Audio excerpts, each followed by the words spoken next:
Sa pangarap magsisimula, gawa ni Joem Cyrus J. Bautista. Lahat ng tao ay nangangarap sa buhay para sa magandang tagumpay. Pagsubok ay isang hamon na haharapin, kaya naman dapat may lakas loob na babaunin. Sa ating buhay ay hindi kailangan madaliin. Kalma lang. Kung bumagsak sa laban, bumangon agad. Magsumika para bumalik at gumamit ng mali. Huwag madaliin ang tatahakin sa kinabukasan para maganda ang darating sa iyong kapalaran. Kailangan rin gumalaw para ito'y mangyari, basta ang determinasyon ay nasa sarili.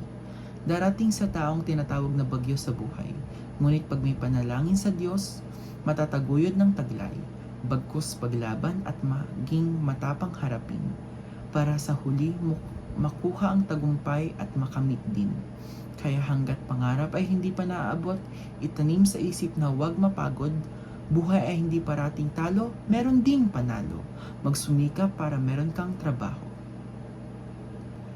Sabi nga, libre ang mangarap, kaya naman harapin at buong sikap tanggapin ito.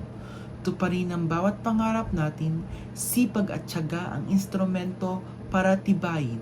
Sa bawat hakbang patungo sa magandang kinabukasan, ito ay magbibigay ng kasiyahan.